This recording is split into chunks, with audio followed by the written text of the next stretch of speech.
Okay, thank you everyone. So we're on to our fourth and final panel of the event. This panel is entitled Leadership in the Region, What are the Challenges Facing Us? So we have, I'll start from this end, we have Arnulfo Valdivia, who's the Secretary of Foreign Affairs at Mexico's Institutional Revolutionary Party in Mexico City. We have Claudia Calvin, who's the CEO of Mujeres Construyendo in Mexico City. And at the very end there, we have Ángela Anzola de Toro, who's the Women's Secretary of Bogota, here in Bogota. And moderating for us, we have Abba Corte, who's the Alumni Relations Manager at the Chevening Secretariat in London. We are hoping that Sergio Londoño will join us. He's the Director General of the Colombian Presidential Cooperation Agency. He's with the President, he's trying to leave to join us here. So he may join us halfway through the panel, so please take our excuses for that. And without any further ado, I'll hand over to Abba.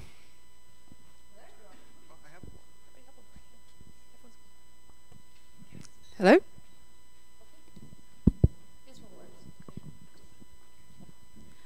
Hello everyone. So the final panel, I think it's very interesting that in the last workshop, group number 8 over there mentioned that there'd been lots of male panels. So as you'll see, we have a female dominant panel this time around. So I hope that pleases everyone. I think there's going to be a really fascinating discussion. Thank you. Especially as throughout all the different panels over the 2 days, leadership seems to have come up quite a bit. So the minister mentioned in his speech about there being, and I'm paraphrasing, some sort of crisis of leadership. So looking forward to hearing what panelists say about that. Rafael, in the panel yesterday, talked about how leadership needed to be thought about differently in terms of mobilizing and delivering actual results.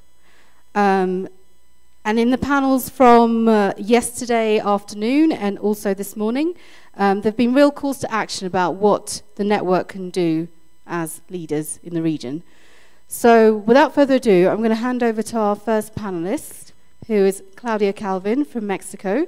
Well, before I do that, I just want to announce that Claudia is actually an International Leaders Program alumna. The International Leaders Program, for those who don't know, is, I call it almost like the big sister or big brother of Chevening. It's also run through the Foreign and Commonwealth Office in London. It's a shorter program, and it's for outstanding individuals to visit the UK for about a week and a half, sometimes 2 weeks, to learn about UK institutions. So we're really privileged to have her here. Arnulfo is also an ILP graduate as well as a Chevening graduate, so he has double privileges. But I'll let Claudia get started with her presentation, and then we'll have discussion as always at the end. Is it working? Yes. Thank you so much, Ada. It's really a pleasure to be here, and I've been delighted these 2 days sharing experiences, feeling all the zest and enthusiasm of every single person sitting around this table, coming with my Mexican friends from the delegation, yeah. And you're sitting together, you're not supposed to be sitting together. You're cheating. Yeah. And with my very good friend Arnulfo, which we've been together, we didn't go together to ILP, but we've been together in lots of political adventures in Mexico. So yeah, I'm really happy and delighted to be here. And well, my objective today is to talk about equality and leadership. And I would begin by saying one thing. In Spanish, Ada, we say that la igualdad es un buen negocio. Equality is a very good business. Equality is a good business for several reasons, and we'll see why. If this works. ¿Cómo? ¿Ya? Ah, bueno, pues así como, ¿verdad? Ya, gracias. Thank you. Before we go any further, we have to talk about, or we have to mention basically five things when we talk about leadership in the region, and when we talk about engendering leadership, this term that surprised you yesterday, but it's not a creation. It's really the term that we use when we analyze things from a gender perspective. We either mainstream gender or we engender issues. And I think that in order to be able to solve the problems that we're facing right now in the region, we have to learn to engender, not endanger, but engender the issues and engender leadership. And I'll tell you why. We're living in a very complex world with very unexplainable outcomes. And where should we begin? I mean, how can we, what kind of leaders, men and women, do we need when we have a world when someone like President Trump was elected, when we see the resurgence of populism touching the border of neo-fascism, when we see increasing violence in every single country, all kinds of violence, not only gender violence, when we see armed conflicts, when we see migration, when we see xenophobic movements increasing, when we see racism. What kind of leadership do we need when we are ending up our resources, as we've talked today, when we're finishing our water, when we need new kinds of energetic resources? What kind of leadership do we need when we're keep on signing international trade agreements, and the trade agreements are simply great, but probably we should start thinking of a new way of framing the way in which we analyze every single one of the traditional issues that we live with in order to have different outcomes. So yeah, basically I would say, and I don't have to go into the details of what we're living in Latin America or Central America or North America or the whole region as a whole. We need to think in different terms, and as it was mentioned in the prior session, innovation, thinking out of the box and changing the world coffee by coffee will really make a difference. And I think women have a lot of things to teach to the new way of making policies, and we'll see why. We have to begin also explaining and viewing the reality of Latin America from a different perspective. And I called this page Latin America and its Circumstance, because really we're living, we have created, we're not living, I mean what we're living has been the creation of what the policymakers and the leaders that preceded us created. And we have a challenge to create a new reality that needed to be changed yesterday, but the second best moment to change it is today. And this is part of the reality that we have to deal with. We're more than 645 million people. We are a lot. We're 51% women, the rest men. We're basically half and half, though this 1% more makes us a majority, and we're the only majority in the world that thinks as a minority. In terms of economic participation or participation in the economic activity, 60% of the population of our region participates actively. Of these 64%, 78% are men, and they participate actively, and women participate in the 51% of these 64. I mean that is, women don't participate actively in economic terms, or participate just actively in these 51% of the 64% of the economic participation of the region, which starts leaving us lagged behind in terms of economic empowerment and economic independence and participation not in the informal area. We're 51% of the population of the region, and we are represented only in 29.3% of the parliaments of the region. There's a disparity. I'm not saying anything new. Poverty has a face of women. In our region, 75 million people face poverty. Of these 655 persons, and 185 million persons live in poverty. They breathe poverty. They don't even know that there's another option in their lives except poverty. And most of these persons are women. And poverty is not just the lack of the resources. Poverty, I would say, is a lack of expectations of a future. We have most of the people and most of the women in our country, in our region, don't think that they even deserve or they can even dream of a different future than the one that they are living, of lacking of the basic things. The women that are educated in our region are more educated than men in terms of years that they go to the university, degrees that they have, but they receive 55% lower salaries if they do the same jobs as men. And there's a percentage of an 18% gap of wage in our region. That is, women in general terms earn 18% less than men in the same position. Do you know what women have been presidents in our region? Do you remember who was the first woman in the region to be president? Violeta Chamorro. There are some faces. Some of you were not even born when she was president, but yeah. We've had 7 or 8 women presidents in our region, and we've been independent for more than 200 years. And only 7 or 8 women have been presidents. And right now, in a few days, the president, I think, of St. Lucia is going to be the only woman that will be the head of state of Latin America and the Caribbean. But we've had Violeta Chamorro, Chinchilla, Bachelet, Kirchner, Dilma Rousseff. I'm missing someone. Yes, of course, from Bolivia. But we have to think about it. You know, I mean, when we talk about realities, our reality is that women have been invisible in our history and in our everyday reality, in the building of news, in the building of the policy making, in the building of our history. And if we want to have women become active participants of the future, we have to incorporate them today in the way in which they make decisions, and we have to encourage the leadership of women to have a different reality.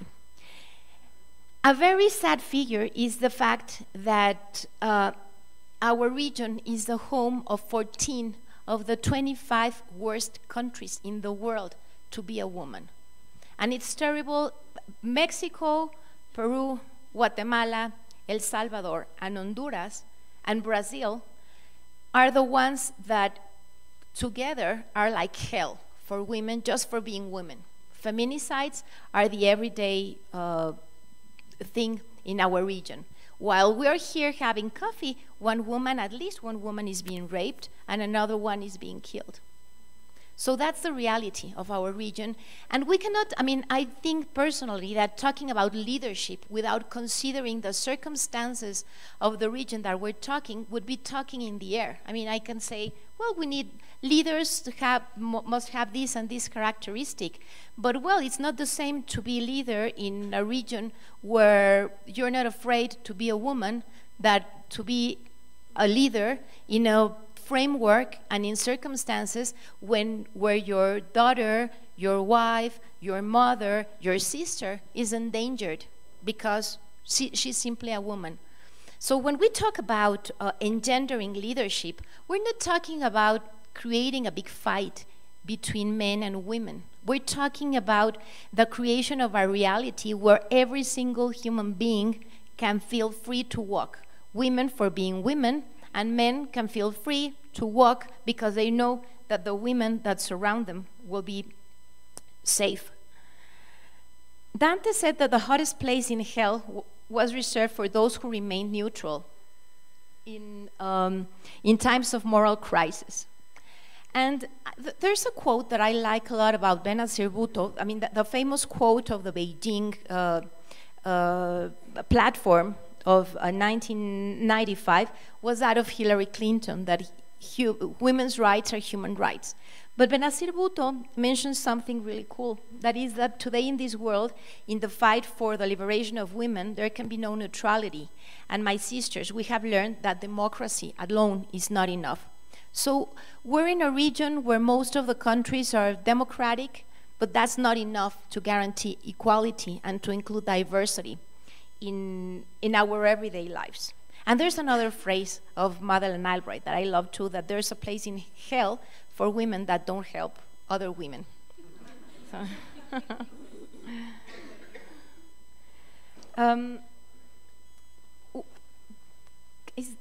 okay. Then what's the third issue that I think that we should talk about when we talk about leadership in Latin America? We have to talk about the different concepts of leadership.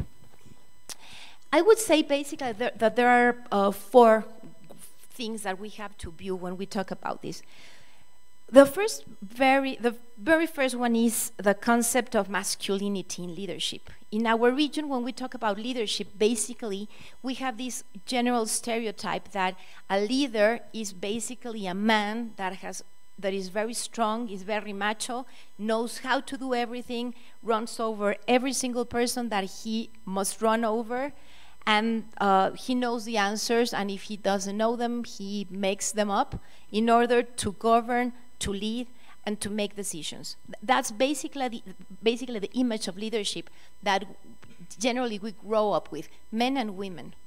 And when we see this kind of leadership, it's really easy to understand why a lot of women feel, in this case, endangered, not engendered, endangered, of becoming leaders. Because we were taught that silently we were beautiful, bonita te ves más bonita. I mean, we laugh, but who has not heard that? And we were taught that it was better to look beautiful than to be wise. So if you studied, and it didn't matter. I mean, you can have a PhD, and no one cares if you have a PhD. You will always be the nice girl of the community. It doesn't matter if you burned your head. What's important is that you're silent, that you smile nicely, and that you're beautiful, not your head. And that's something that we have to consider. The stereotypes. The stereotype of the nice Latina woman is a stereotype of the nice woman that remains silent, that is at the back of the man, or if it's very modern, the relationship walks at the side. But we were not taught to be outspoken. We were not taught to lead. We were not taught to climb trees. We were not taught to study STEM careers. We were told that if we wanted to study, we had to decide. Either you want to study something where you can get married, or you want to study something where you can probably develop yourself, but you will not have a marriage. There will be no man that will like you, and probably you won't have children.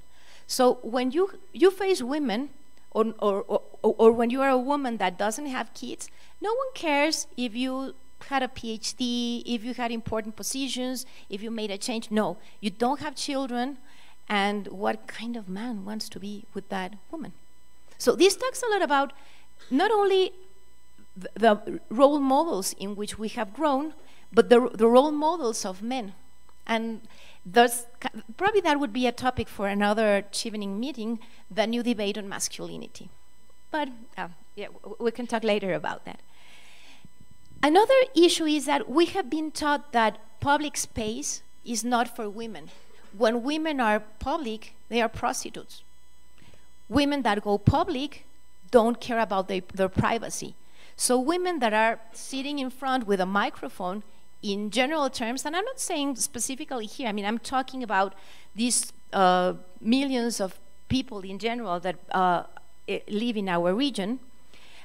When women have a voice, they have not only to face their own demons, they have to face the demons that tell her to remain silent. The World Bank has a very important indicator of the level of development of the country in terms of gender. And one of the basic, and very difficult to measure, but one of the indicators is that a country where women have a voice is a country where there are more possibilities of development. So the voice of women is a symbol of the voice of development. And this doesn't mean that men have to remain silent. It means that we both have voices. And there's, of course, the crystal ceiling that I know. I mean, I've been talking around here with a lot of men that makes me very happy, that are very sensitive to the stereotypes that we live with, the crystal ceiling. And this crystal ceiling is something terrible. It exists, but sometimes we ourselves put it on top of our heads because we're afraid to break it, because we won't be the nice Latino women that we're supposed to be. And sometimes we were taught that it's better to pertain to a group than to be out of it and be a leader. So really, it's really difficult to construct leadership under these circumstances. And this leaves women aside.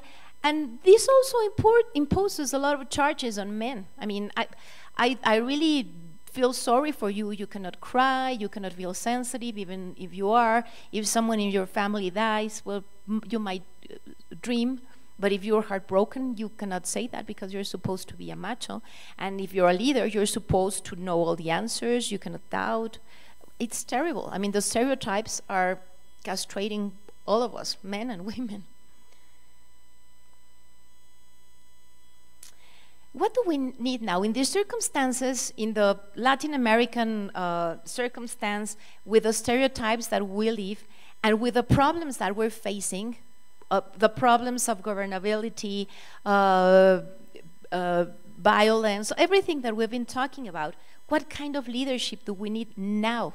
Not tomorrow, not in 1 month, not in 2 years. We need this kind of leadership now in order to build a new future and in order to find solutions to the problems that we've been debating.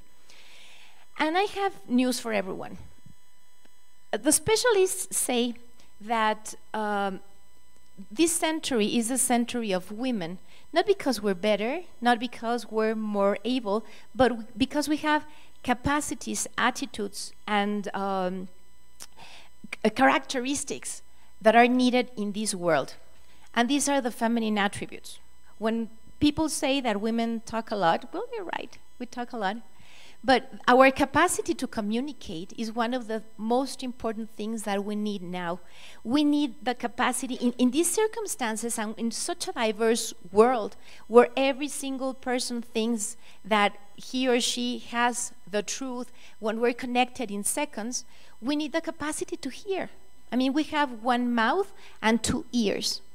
And women talk a lot, but we know how to hear a lot. We're resilient. We have the capacity to feel for the other. Feelings are really important. And I know that it goes against what we say in terms of politics. I mean, Machiavelli would say that I'm cuckoo and that I should get out of this table.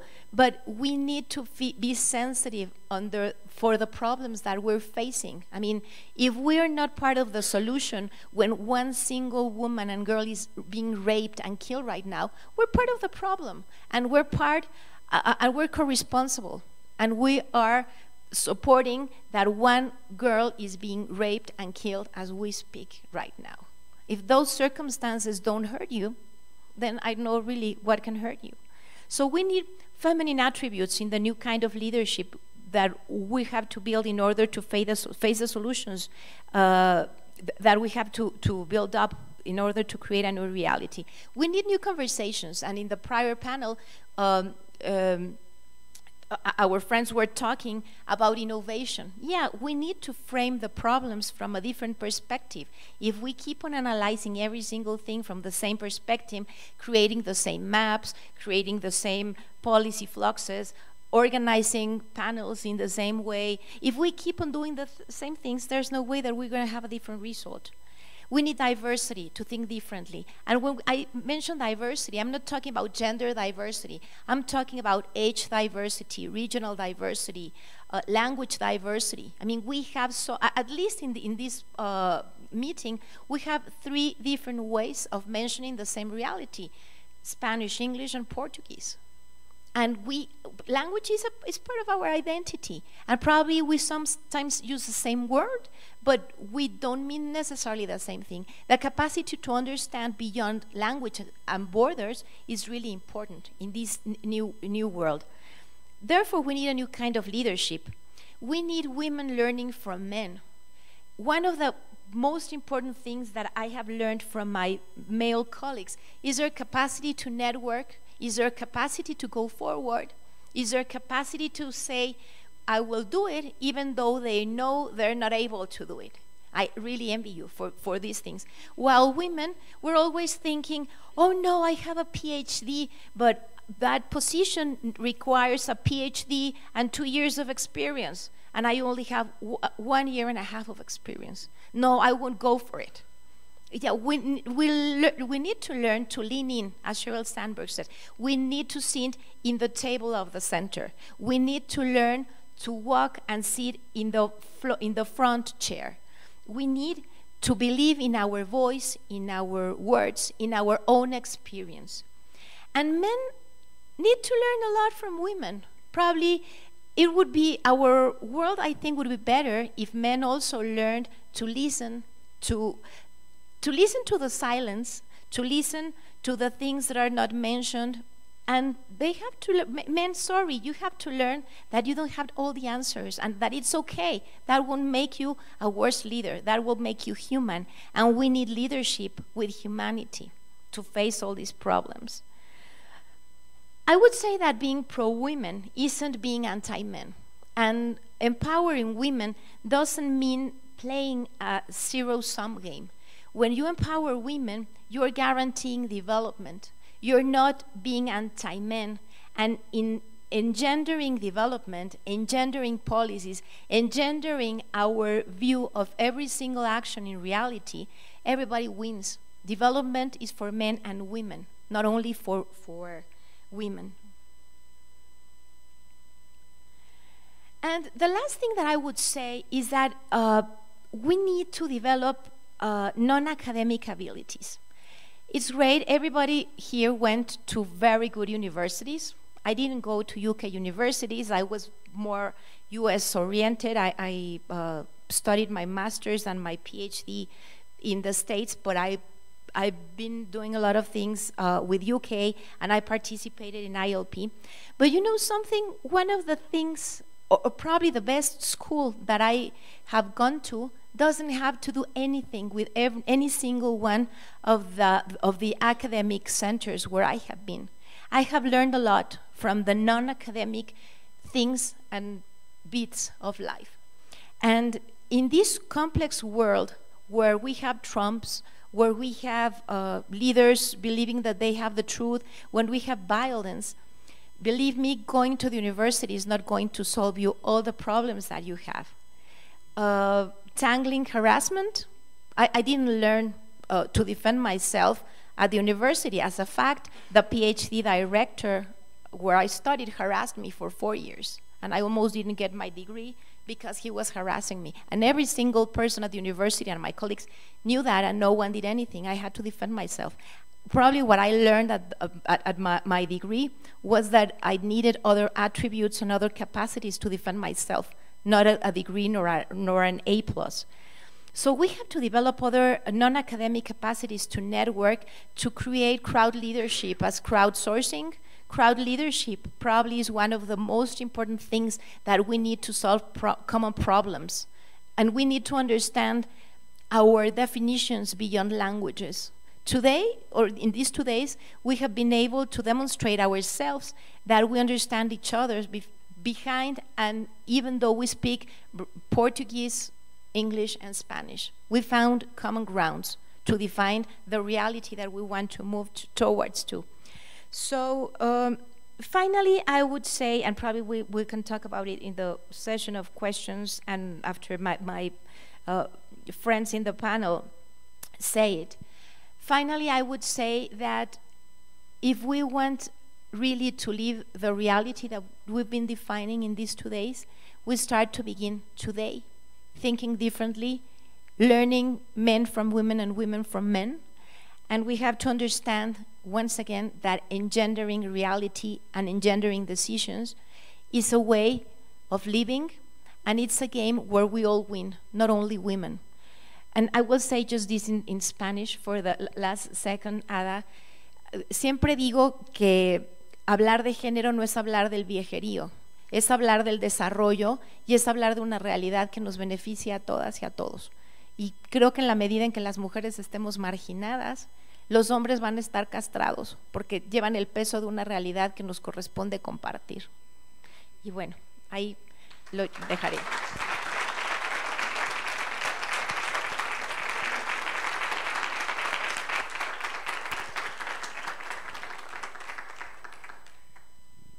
Thank you. Hello.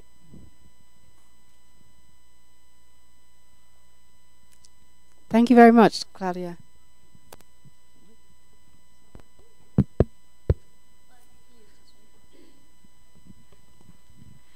Thank you very much, Claudia. That was a really riveting presentation. I didn't understand the end of it, but I'm sure it was as inspiring as the rest of the presentation. I'd now like to invite Arnulfo to give us some of his thoughts on leadership. So please go ahead. Thank you. Much. Yep, now it's working. Thank you so much, and of course I would like to thank the British government, the British Council, the Chevening scheme, and everyone involved, not only in this fantastic event, but also throughout my career, because I have said it over and over again that I would have never been the same, and I would have never done much of what I have done hadn't it been for the Chevening scheme and for the generosity of the British government. And that is something I want to stress publicly, as I always do. I'm going to talk about leadership in general. In fact, it's a topic I have been studying lately, and lately means for a few years, because I'm not as young as I would like to be. But the truth is that it's a topic that has recently struck me as very relevant, because precisely, and I was very happy to hear a number of people yesterday say that there is a leadership deficit, that there is a lack of leadership, that there is a leadership crisis in the world, because as I said, this is something I had been studying for some time, on my personal terms, in my personal time, not necessarily for a degree or for any other type of purpose. As you will see later, now it will turn into a purpose, but of course, this is something I would like to share some thoughts about. Can I have the, where's the, thank you, gracias Claudia. No, Clau. So, basically, I started out like everyone else who doesn't know how to start a presentation, with the dictionary definition of leadership. And of course, but I left it there, not only, at the beginning it was because I didn't know how to start, but I left it there because in reality I think the part that I like the most is some key words in that definition and also in the synonyms. Because the synonyms are the ones that I think picture the most what leadership is all about. And it's really about guidance. It's really about setting direction to a group of people. It's about, yeah, maybe authority, control, management, and supervision. But in general, when asking myself and many authors what is leadership, many come up with different concepts of leadership. And of course, many people say that, and this is very common to say that the position or the post that you have or the appointment that you have as CEO or president or whatever, it's very common to say, well, that doesn't give you leadership.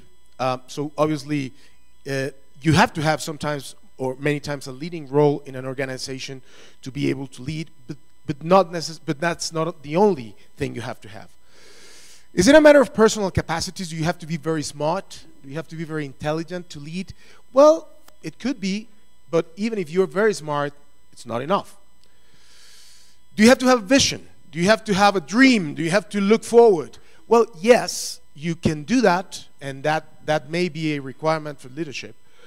But again, you may have a vision, but you may not have the capacity to turn it into a real thing, so that's not leading either. A call for action. Yeah, I mean, there's a lot of politicians that often call for action and tell us to do things when they don't do it themselves. So again, it's probably a useful tool or a useful ingredient, but it's not enough.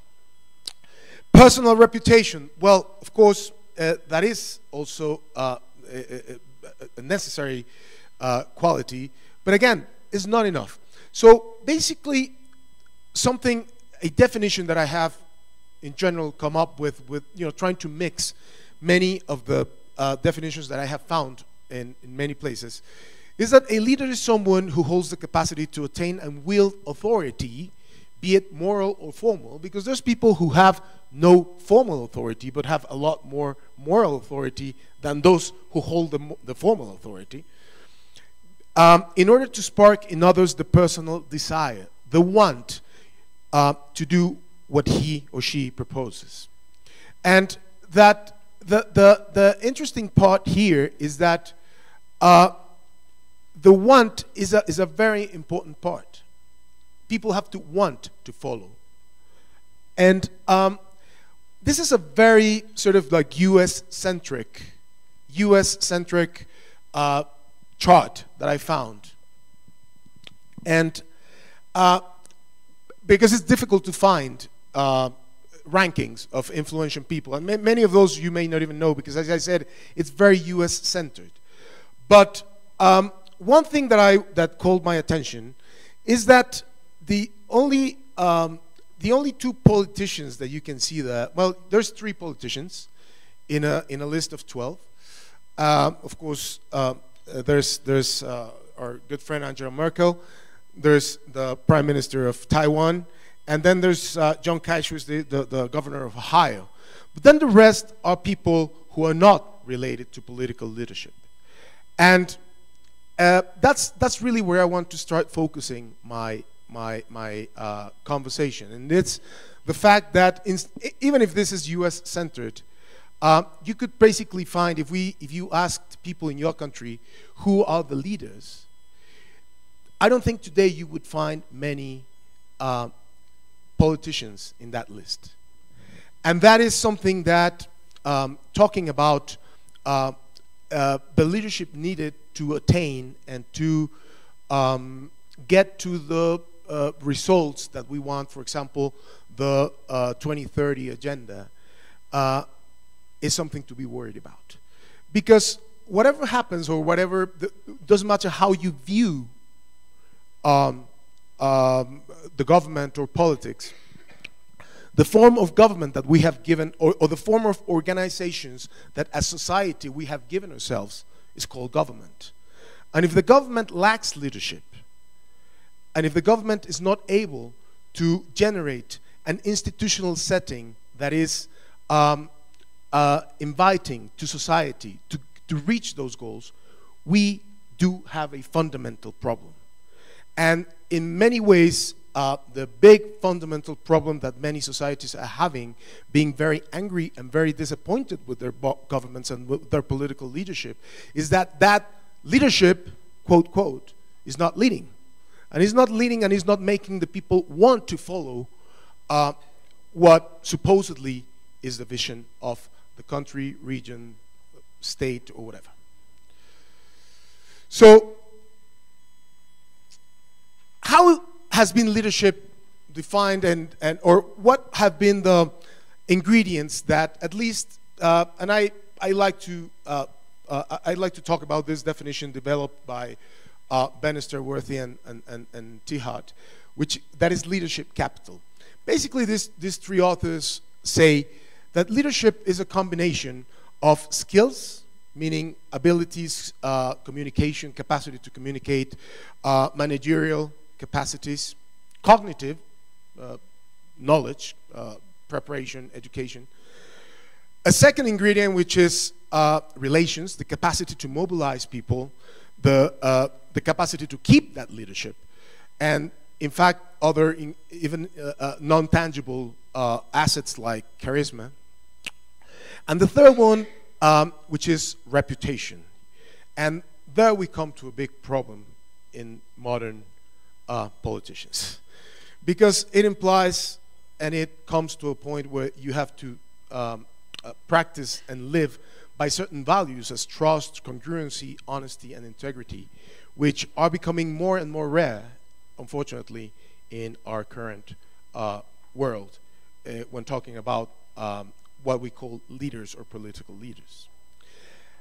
And this is something where I would like to concentrate the rest of my presentation.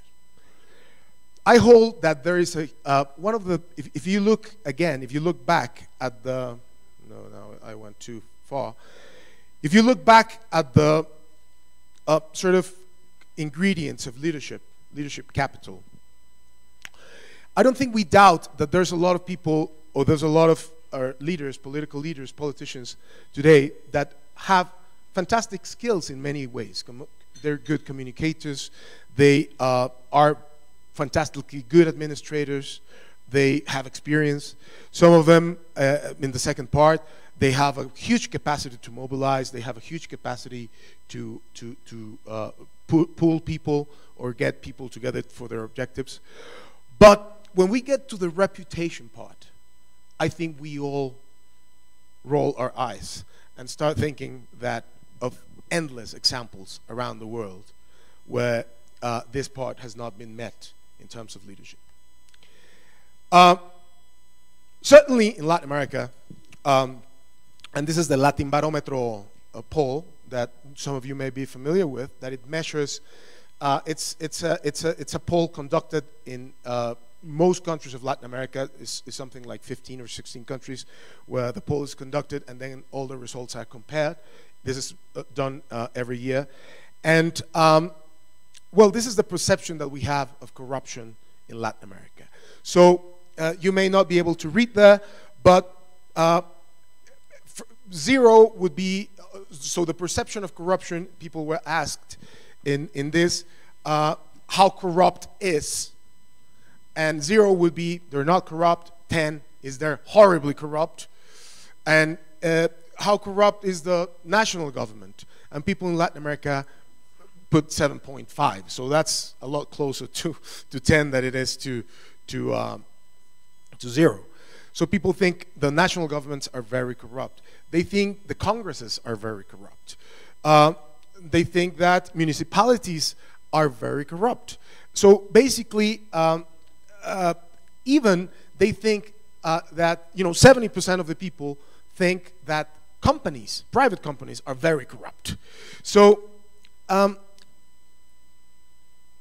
this is also another telling figure.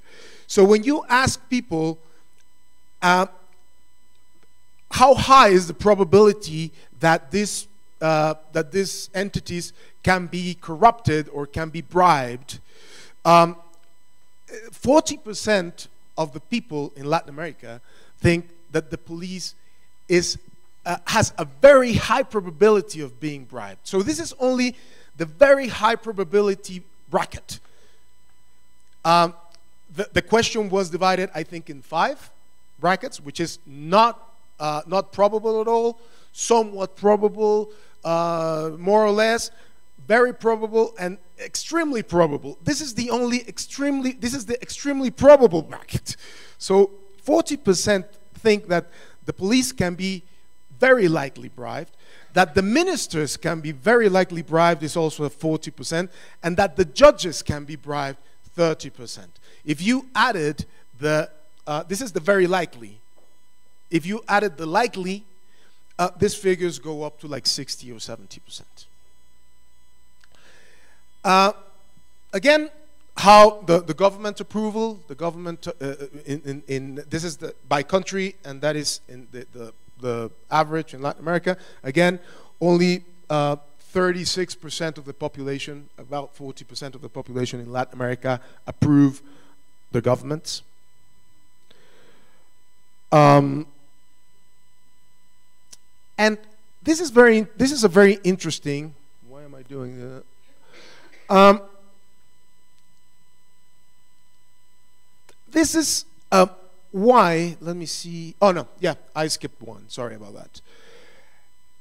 But you see, the deficit in trust, the deficit in perception, in general, in institutions in Latin America, is not only linked to the government.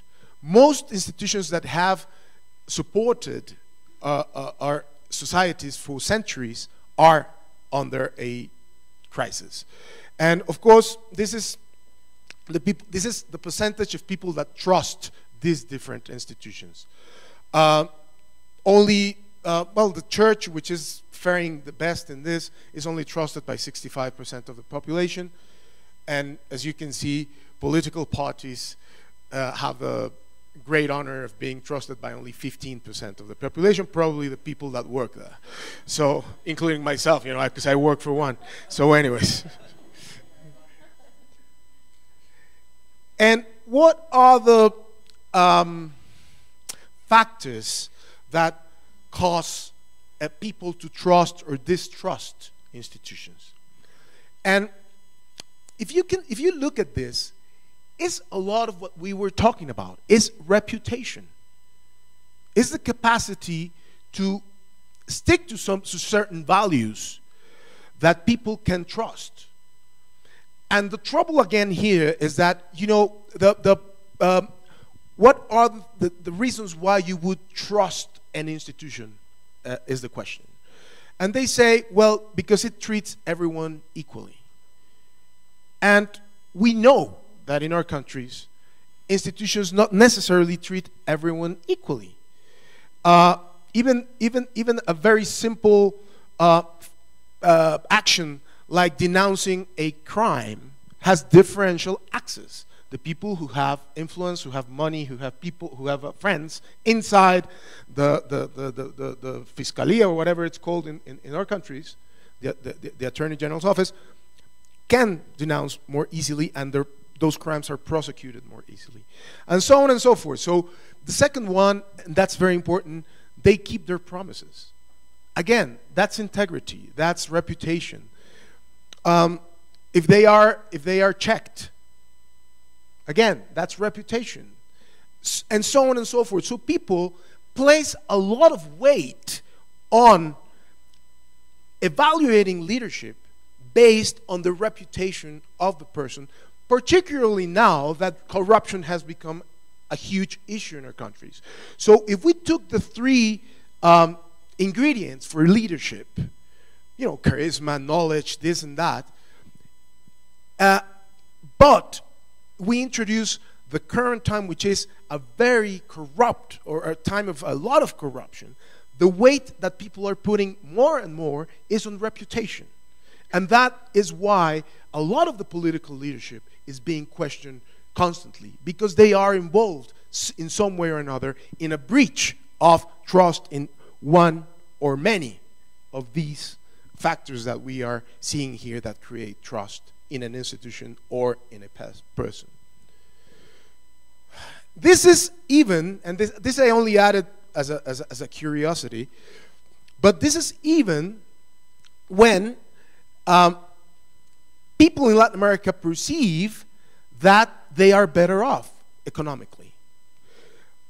So what this line is basically saying is that the question is, I get to the end of the month without much difficulty. Like my salary is enough, or my income is enough to get to the end of the month without problems. And 54% of Latin American people think that, which is almost 10 points above a few years ago, about 15 years ago or 13 years ago. So people think of themselves in Latin America as better off.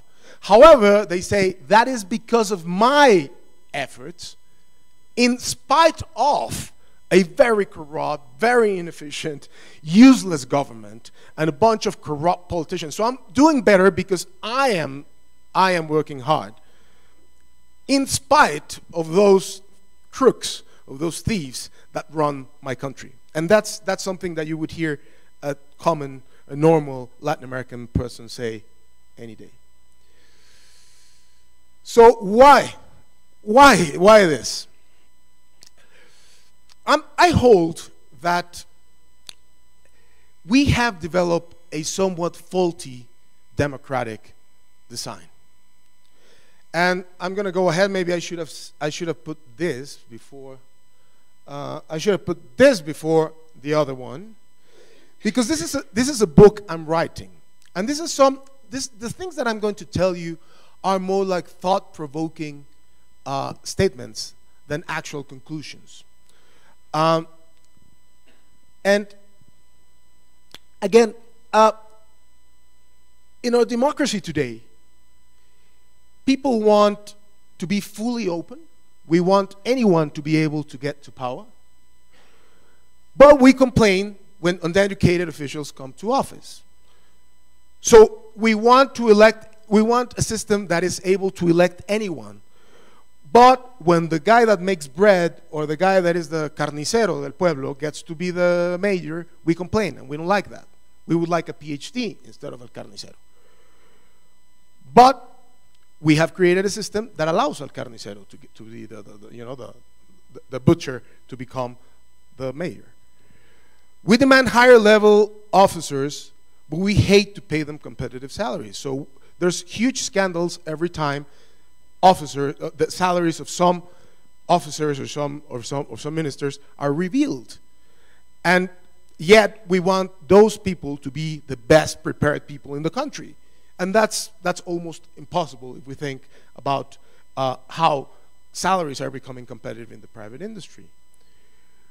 We control campaign expenses, for example, fiercely, but we demand to fully know our candidate, and we want the candidates to go to every city in the country. But we don't give them time, we don't give them money. Because it's public money in many places. So they have to take money from, they don't have to, but they do take money from other sources that are illegal. We create more and more bureaucratic controls for expenditure, for example, instead of attending their honorability and their integrity as a first step to become an officer. So now, in many countries, the control mechanisms to fiscalizar, how do you say, to control, the bureaucratic mechanisms to control spending cost many times more than the expenditure itself.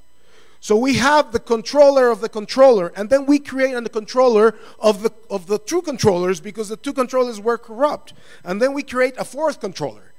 And the fourth controller is in charge now of checking that the pencils are the correct pencil, because we don't trust the first one to choose the right type of pencil.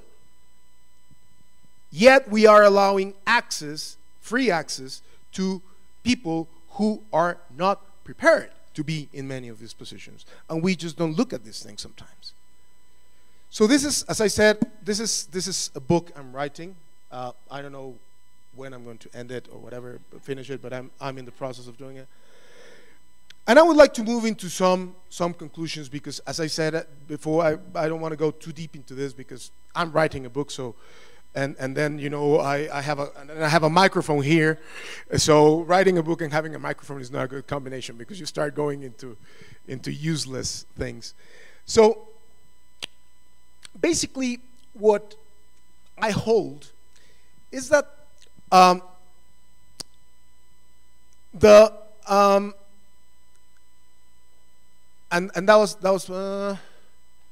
that was not political democracy. That's a mistake on my side. It's political leadership deficit. I'm sorry about that. Erase that. Democracy is deficit.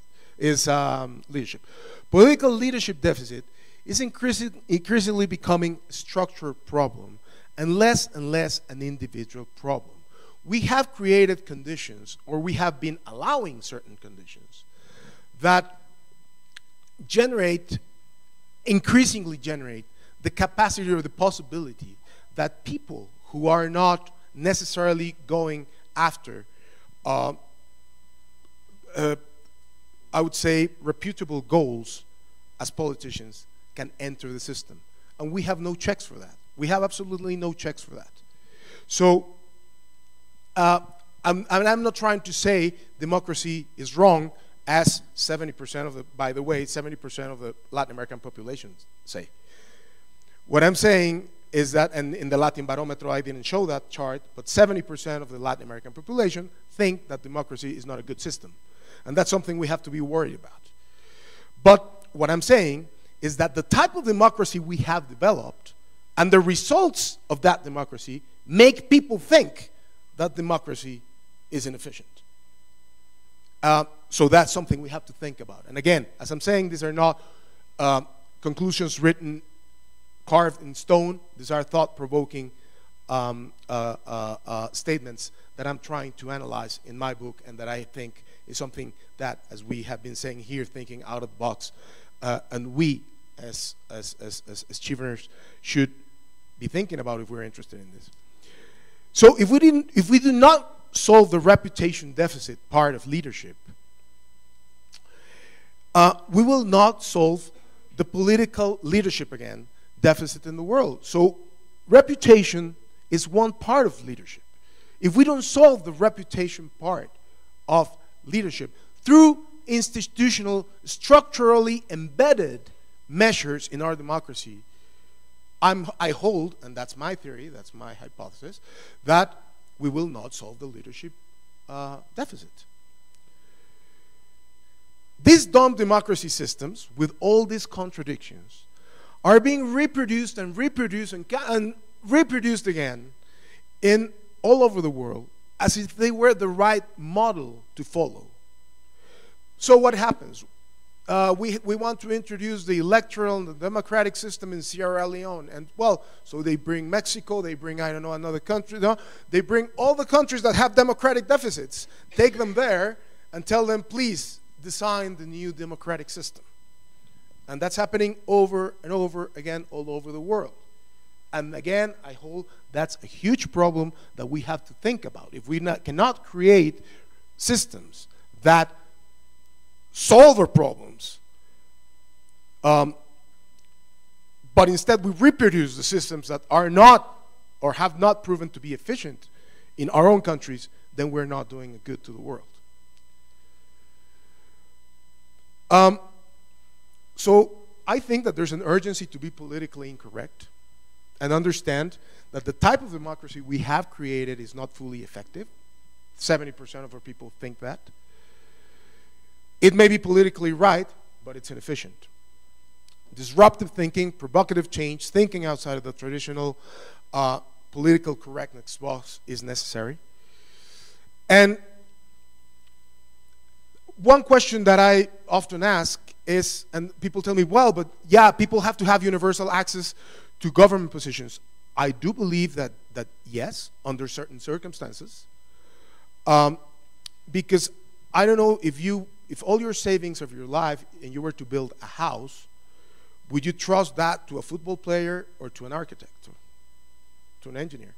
We're putting in the hands of people who many times are not prepared for those positions, the future of our countries and our families. And again, what I'm saying is these are not conclusive thoughts, these are thought-provoking statements.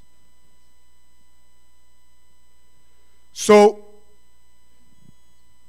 we do need to strengthen institutions that need to be strengthened, like fiscal control institutions to public servants, for example.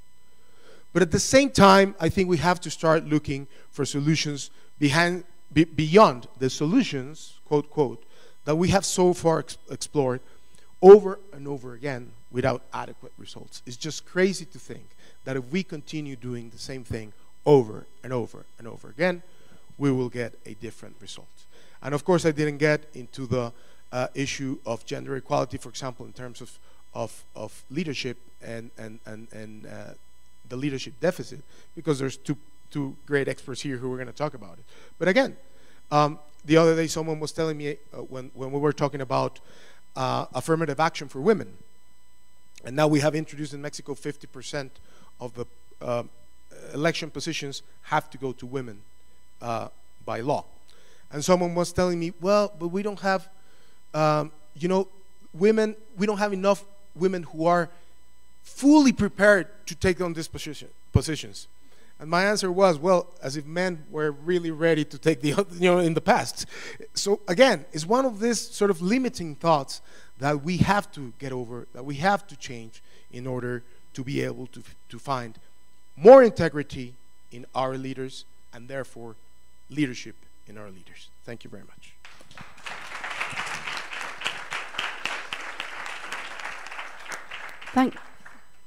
Thank you very much, Arnulfo. I'm really, really pleased to announce that our fourth speaker left the president to come and join us. So I'd like to welcome Mr. Sergio Londoño Zunec to the stage, apologies for the pronunciation. Before I invite Sergio to give his presentation, I'd like to invite Ahela to say something about leadership and especially on gender. Please go ahead. Well, sorry. Thank you very much for having me here. I want to give a very special thanks to Chevening Scholarships because I am a Chevening scholar. So I'm very, very happy to be here with my fellow friends and colleagues from Chevening. And I also want to thank because I think this event is really magnificent. It's really good that we meet each other from the region. I also want to mention that the gender issue in the city of Bogota and in Colombia as a whole, it has also Diana Rodriguez, which is the ombudswoman for gender affairs. So we've got also very keen pupils and people who are also Chevening scholars, such as Pilar, who is also working at the NGO in gender-related issues. So I think thanks to Chevening, a lot of us, a lot of women, a lot of really empowered women who maybe otherwise couldn't have had these opportunities are here working in gender-related issues in Colombia. So that's really fantastic.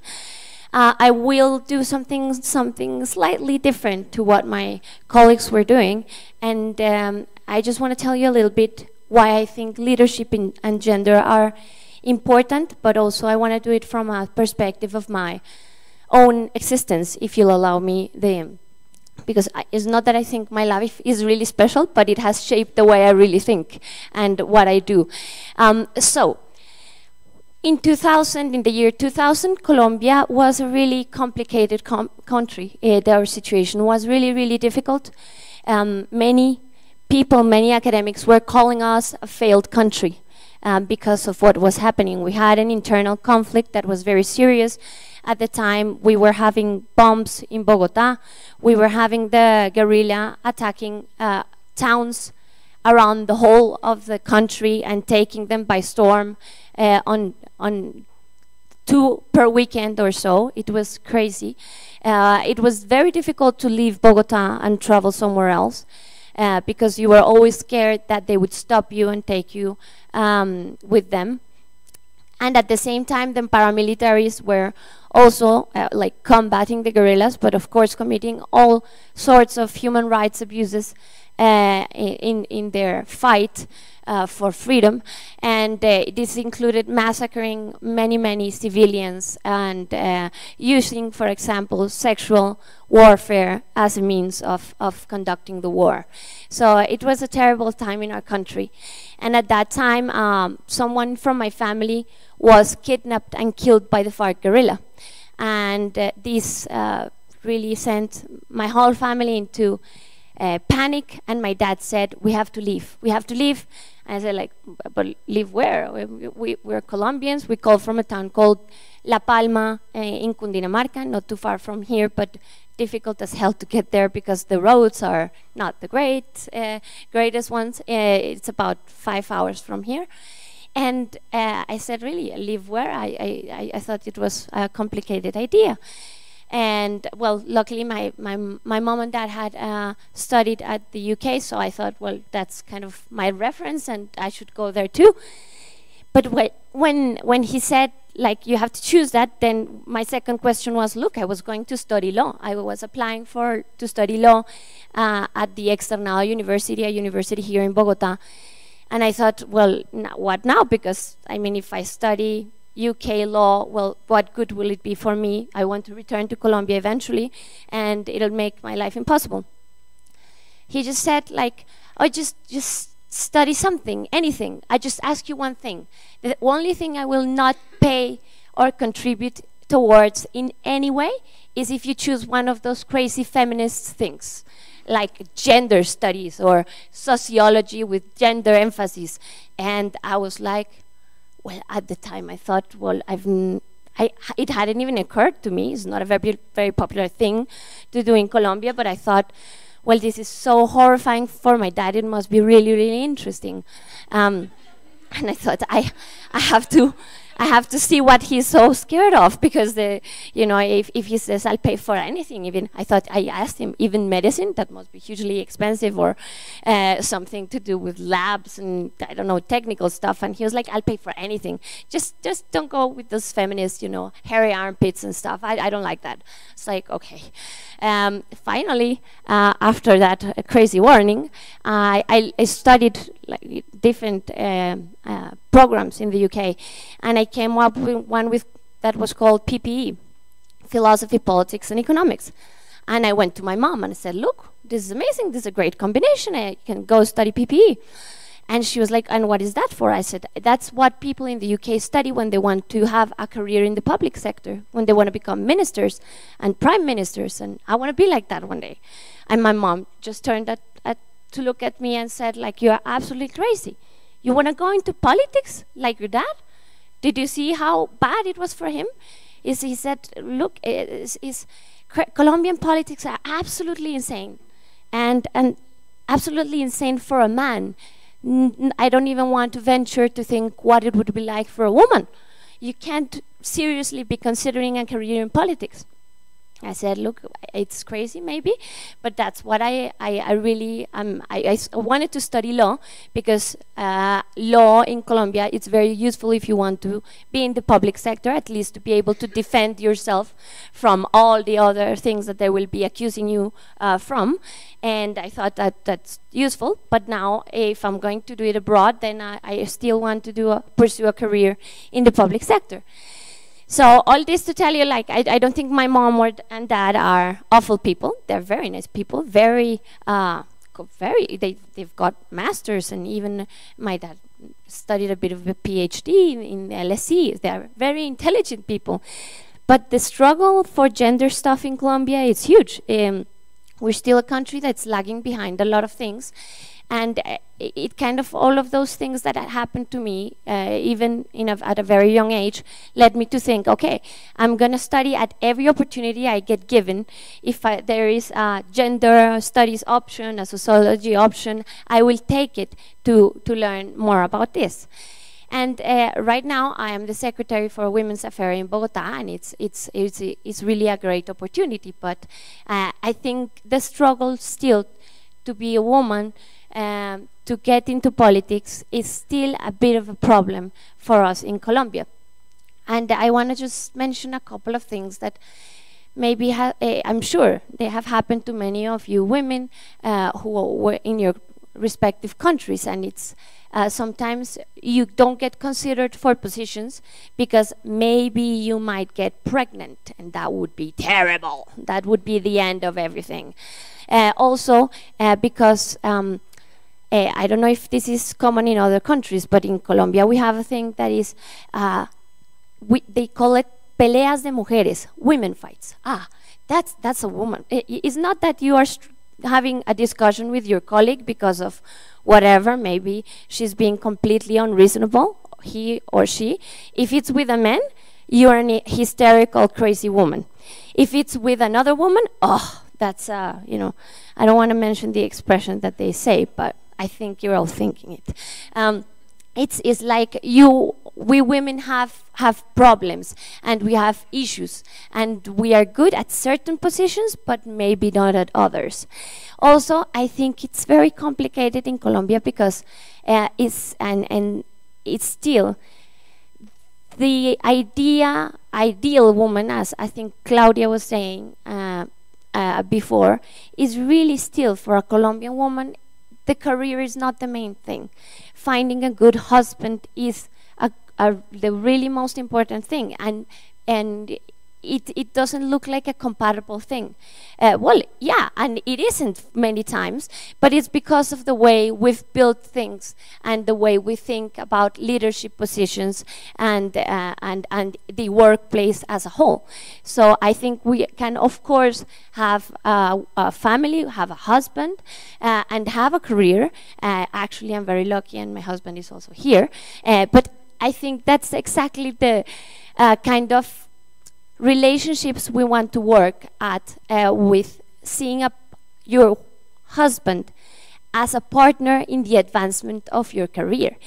If as long as your husband understands that you can have both things in life, and he can also take responsibility for things at the home and do his part, then it liberates a lot of time that otherwise you will be having a lot and energy that you will have to spend in doing the household chores and other stuff, like looking after the elderly and women and children, excuse me, because then you have less and less time to pursue your goals. So I think we really have to think about those issues in Colombia. But I want to now be turning into a little bit of more an academic thing and living my life. And I just want to say I love my parents now. Maybe many of you are thinking like I don't like them. I love them. But it is still hard to bring that cultural change around in Colombia. I want to say that not everything is bad. And I think the reality is changing and changing quite rapidly. If we look today at the government that we have in the city of Bogota, we see that 55% of the most important, the highest decision-making level posts are allocated to women. 55%, that's really good news. And also I think it's very significant that it's not only for the traditional positions, because that's the other thing. It's not only that you can achieve and succeed and grow in your career, but sometimes they say you can do that, but in these areas. Education, it's good for women. Taking care of people, yeah? Medical stuff, yeah, okay, that's already going too technical and interfering with the male sphere. No, here in Bogota, we have the local government, the finance secretary is a woman, the infrastructure secretary is a woman, or director is a woman. The one running the water works, the aqueducto, is a woman. The person running the energy grid for the whole city is a woman. So it's really a big change. Of course, we also have the education secretary, we have the social secretary, we have the women's secretary, but we are also being empowered in topics that are usually not for women, so that's fantastic. However, we still have a lot way to go because, and I think the other aspect I kind of neglected to still talk about is the issue of peace. Colombia is undergoing tremendous change. We had the peace process, which, by the way, almost, almost not. We failed at the plebiscite. We got the no vote for the peace agreement. And part of that was because many, in my opinion, unscrupulous politicians also convinced certain very conservative Christian and ultra-Catholic groups in society that the peace process contained something that they coined this term, gender ideology. And they came up with that term, and that they said basically that what the people in Havana did, and very rightly so, was seeing how the Colombian conflict had disproportionately affected women, because the women were in the middle of conflict, they were victims of sexual warfare, they were the ones who lost the men, the children, who were also enlisted as fighters, who also lost their land, never to regain it again, because women don't traditionally have titles on the land. So when, okay, it's now peace, I want to return to my land. What land? You've never had land, you're a woman. So women have been very affected by conflict. So what we tried to do in Havana was for the whole peace agreements to have a gender focus. But they kind of perverted this great idea into something called gender ideology, which was something along the lines that we were going to become gay next day, so peace, and we all go gay somehow, and that the traditional family had to change. It was a threat, a direct threat to the traditional family, because of course if we are all gay, well, that traditional structure disappears. So with that, we lost the plebiscite, because if you go to church on Sunday and they tell you that these agreements are going to go and make you all gay, finish the traditional family, and I neglected to say that this was also a Castro-Chavista idea. This was completely something that was going to lead us to communism in the next day. So people, of course, were like, no, we don't like this, and they voted against. But this all to say that I think in this moment where we got a no vote in the plebiscite, but we still went ahead and we're now implementing the peace agreements, I think women leadership in this moment is even more important than ever before in Colombia. Why is that? I just told you how women were disproportionately and especially affected by the Colombian conflict, but they were also the survivors. Their resilience was saved much of the conflict, of the civilians in the conflict. They were the ones who created networks of civilians to save themselves, to defend themselves against the guerrillas and against the paramilitaries.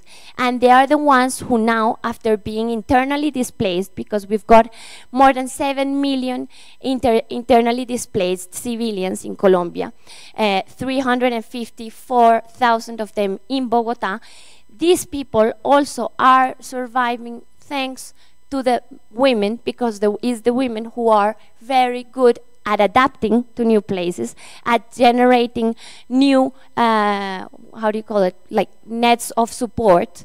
And what, as Claudia was saying, also we are very good at communicating. So we are good, and it's communication what helps you come to your neighbor who you've never met before, who is new in the building, and say, hi, I am Angela and I need help. I've got 3 children, I need to go to a job interview. Can you look after my children for 5 minutes, please? I'll be back. Well, that would be a rather short interview, but maybe you do it so that the neighbors can take the kid. So it's important that we think now of women as the keystone of building peace in Colombia. The survival examples are amazing, and I think that they can be translated to different regions of the world. And we're still missing the possibility of having more Colombian women leaders, grassroots leaders, because we still suffer from a lot of biological or bodily, how do you call it, autonomy. We are still, in many places of Colombia, these women, particularly the ones I'm talking to you about, which are rural women, who were disproportionately affected by the conflict, they are still also having unwanted children because they don't have good planned parenthood schemes, access to birth control methods. It's still very much looked like a bad thing to control this. And again, and different to the autonomy issue, we're still threatened in a different way than male leaders are. We are facing a terrible situation in Colombia because the peace process is moving slowly. I mean, we've managed to save it, but not completely, and people are grudgingly still putting some opposition, and things are moving very slow. And in the meantime, they are committing a lot of assassination of human rights leaders. And this is very serious because they are the ones who are really building peace in the territories. Many of those are women. And women, just to give you an example, and again, I don't want to bore you by talking about me, but last year I received a threat, a very, what looked to be a very serious threat in a paper from the Águilas Negras, Black Eagles, and the Black Eagles are one of the worst paramilitary groups in Colombia.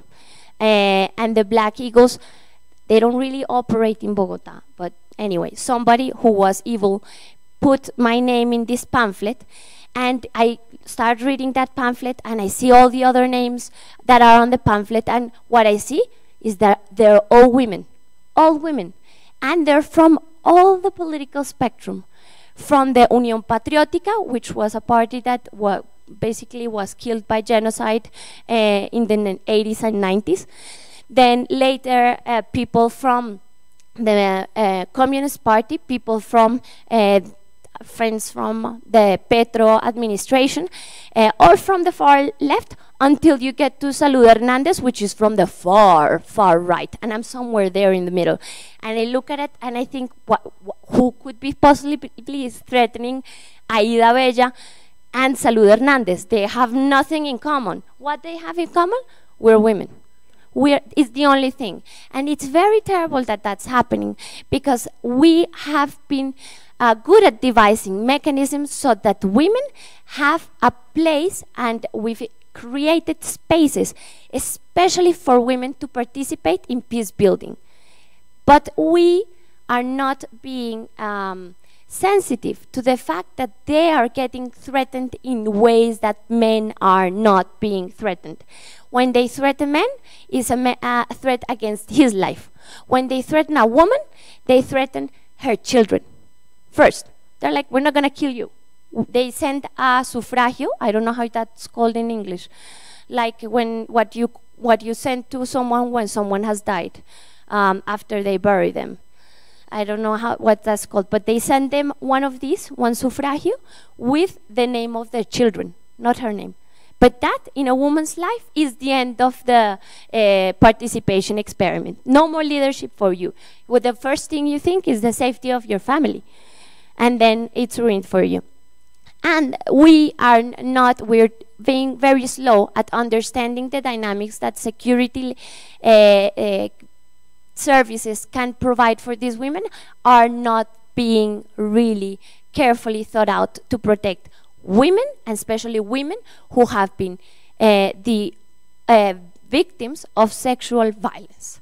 And this, well, that's a whole topic that I will not get into, but I think this all to say that it is the time in Colombia where we mostly need women, and we are still having many issues to let them into the city, into the places exactly where women have to be in Bogota, although we've got a decentralized country where it's supposed to everything be happening in the regions. We're still making it very difficult for those processes to be really strong in these areas, and still power is very much concentrated in Bogota and in the old institutions like Congress and like the city council, and it's difficult for women to get there. We just very recently had a very good friend of ours participate in the Congress elections, and actually an amazing person who participated in the Havana agreements. Her name is Juanita, and Juanita, I was asking Juanita, how is it going? How's the campaign going? And she told me, nobody gives me any money. And I said, Juanita, why they don't give me money?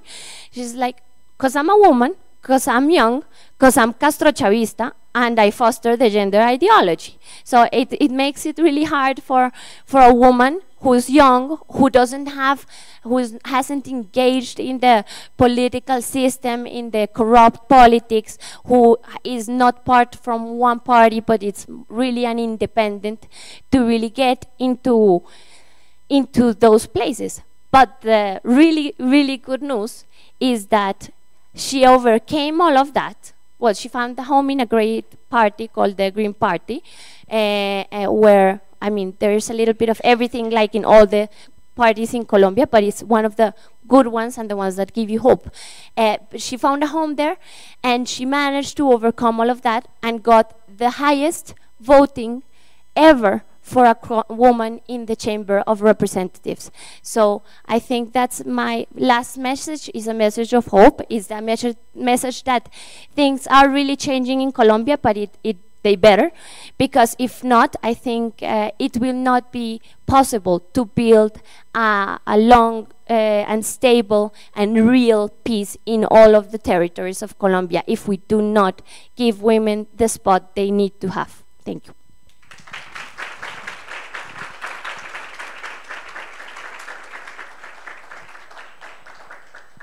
Thank you very much, Angela. That was fascinating, and I love the fact that your dad was so adamant that anything but gender. Very clever. Before we carry on, if I could ask a favour of Camilo, I know that we've stretched slightly over our time.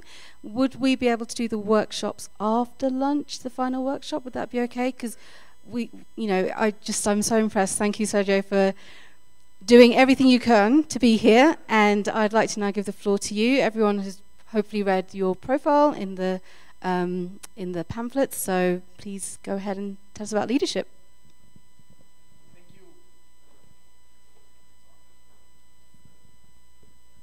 Okay. So thank you, and I'm sorry for being late. We were at the launch of the Sustainable Development Goals, the public policy, which Colombia is now officially adhering to as a public policy. We had it in our national development plan, but now for the sake of new elections and everything that's coming on, we just wanted to leave that on a solid floor. But I don't know if my profile says I have 2 jobs at once right now, and why I mentioned that, it's because 7 months ago, a year ago, I was appointed by the president as director of the International Cooperation Agency of Colombia. But 7 months ago, I was appointed as mayor of my hometown, Cartagena de Indias. So I've been mayor for Cartagena for 7 months now, a city of 1.2 million people. And why? Because of corruption. Because our former mayor got into a lot of trouble with the authorities, and he's in jail right now. And today, 8 councilmen have been indicted with home imprisonment for the same cases as the mayor. And why do I start with that? It's because we do have a crisis of leadership in the region and in Colombia. When I'm the 8th, 10th, 11th, and 12th mayor in 5 years in a city as important as Cartagena, we clearly have a problem in our institutions, in the way we elect, in the way we do our campaigns, in the way we convene our politics, and in the way we convince people to vote for politicians and for them to understand the importance of the state and of government in their own lives. Time ago, I learned that if you want to make a change in the world, then you have to go and make it happen. And when I became mayor, one of the first things I did was to change people in the cabinet. And that's when you really have the opportunity of understanding who you're going to work with.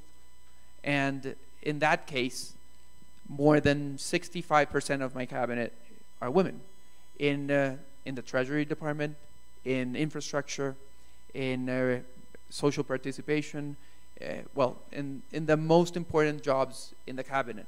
And I know what the words you were looking for and people were imagining, and it has never happened in the 7 months.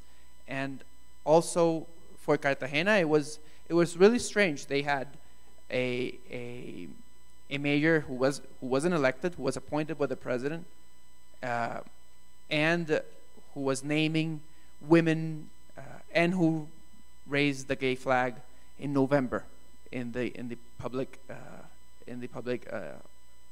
city council. And why? Because we had our Pride March was in November. So we do need to change the structures and the thinking of regional. And this is to say that in order for peace to be in the city, in the nation, we have to build it through the regions. It's the most important part of our work as leaders, is to build change and leadership in the regions. We don't achieve anything if we do it at the national government level. If we just stay at this level, then we do not make change possible. We don't make change happen. And for that, you have to really cook new leaderships in the regional processes. And Colombia is living a moment of change, of transition, of that requires strong people and strong objectives in order to pull through this important process. I think Angela has stated a very important part of where we are now in the peace process, and is that we have to work through those rumors and through those I don't know, those schemes in order to advance. And we need courage and we need leadership in order to move along. And I think leadership should be locally based in 3 principles: act locally, think big, and impact many. And why is that? Because if you have a public policy idea, you can't source it from outside of your local sphere. You have to pull it, you have to throw the ball towards a long-term goal. For example, in Cartagena, aligning ourselves with the SDGs, I couldn't move the development plan because, well, I wasn't elected, so I couldn't change it. So what did we do? I said, okay, we have 55,000 people living in extreme poverty right now in Cartagena, in a city of 1.2 million. Cartagena has, in the year 2033, it accomplishes 500 years of existence. So let's put a broad goal. Let's put the goal of being a city without extreme poverty in 2033. And so we designed all the public policies for these months of government based on that goal, that even if another mayor came in November or in February, because I could leave at any time, I could even leave on Tuesday. Even if I leave, there's a structure, there's a plan to work with. And that's, I think, when I say impact many through local examples. And in my other job in APC Colombia, in the development agency, 70% of my staff are women. And that is to say that we believe that that change precisely comes from throwing out barriers and empowering women in order to act and to move along with public policies. And that in Colombia, it's very normal that in the national government level, we have a lot of women empowered. But we just elected Congress, and only 20% of our Congress is comprised of women officials. So we do have to keep on changing, and that's why I say that regional analysis have to come first before national level analysis. And I see my time is over, and I'm a bit rusty with my English because I've been on 7 months of duty in Cartagena.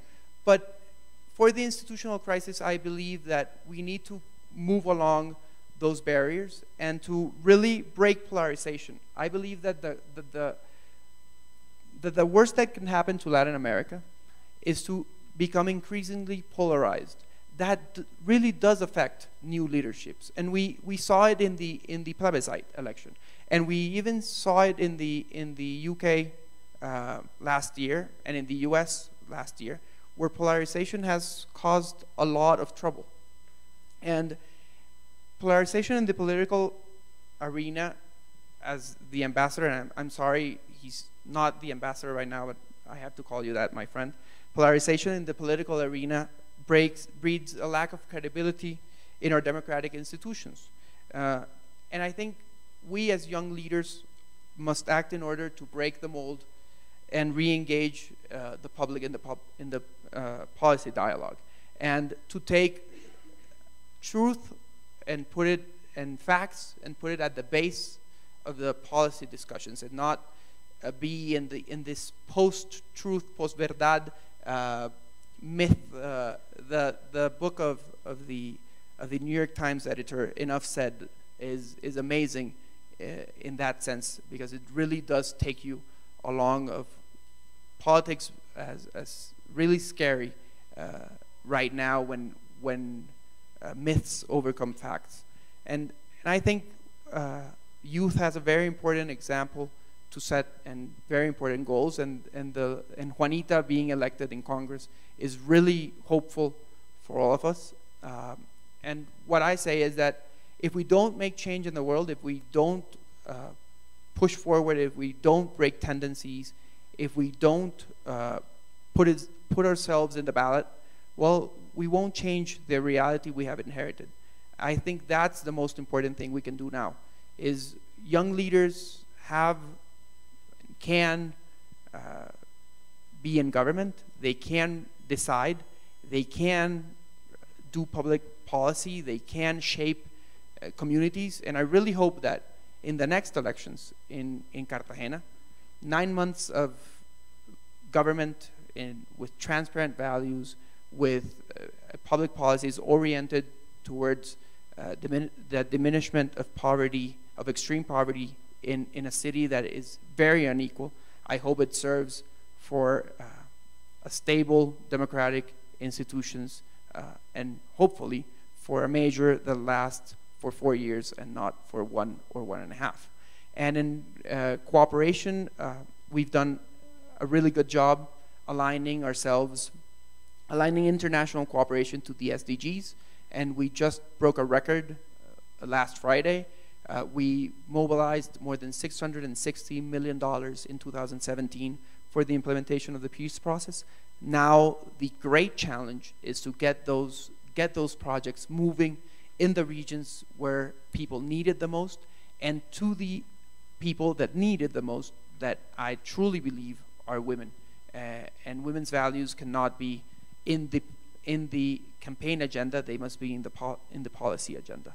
So I think those are just some quick excerpts of what I intended to say at the first time.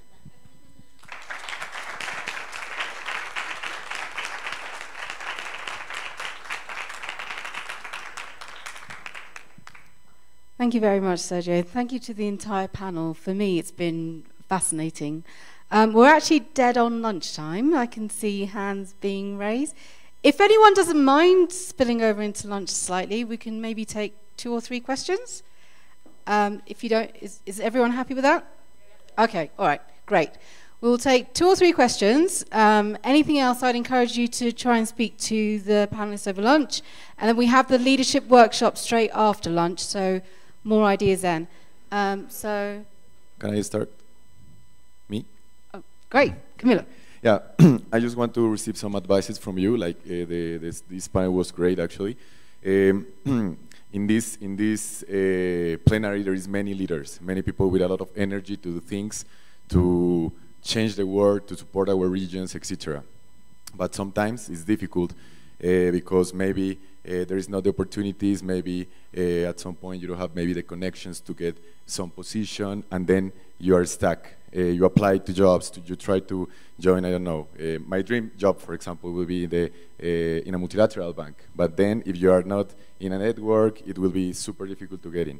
The same is in politics and stuff. So maybe some advices from you, what we can